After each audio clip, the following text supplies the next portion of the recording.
शिक्षकाकडून विद्यार्थ्याला जबर मारहाण. इयत्ता 3री मध्ये शिकणाऱ्या जिल्हा परिषद शाळेतील आयुष समाधान सदगीर या विद्यार्थ्याला वही हरवली म्हणून शिक्षकाने केली जबर मारहाण. तात्काळ गुन्हा दाखल करून निलंबित करण्याची एल्गार कष्टकरी संघटनेची मागणी.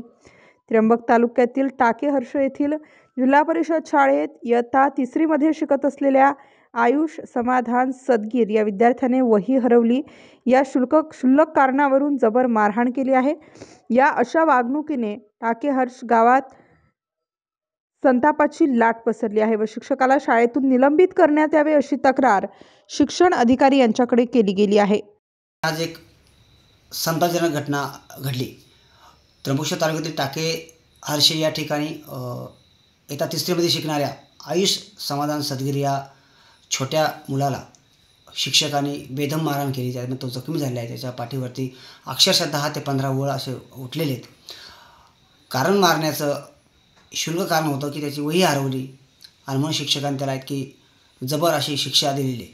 त्यामुळे या शिक्षकाचा मी एल्गार कष्टकरी संघटनेच्या जाहीर निषेध करतो आणि या शिक्षकावर तात्काळ कारवाई केली पाहिजे.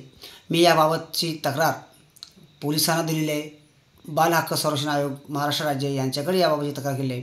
शिक्षण अधिकारी जिल्ह्याचे आणि तालुक्याचे शिक्षण अधिकारी, गट विकास अधिकारी या सर्वांना तक्रार केलेली आहे आणि या शिक्षकांना अशा निर्दयीपणे विद्यार्थ्यांसोबत वागणाऱ्या या श्याम देशमुख नावाच्या शिक्षकावरती तात्काळ निलंबनाची कारवाई करावी, त्याची तात्काळ बदली करावी, त्याच्यावरती गुन्हा दाखल करावा आणि त्याला अटक करावी जेणेकरून असे प्रकार पुन्हा घडणार नाही.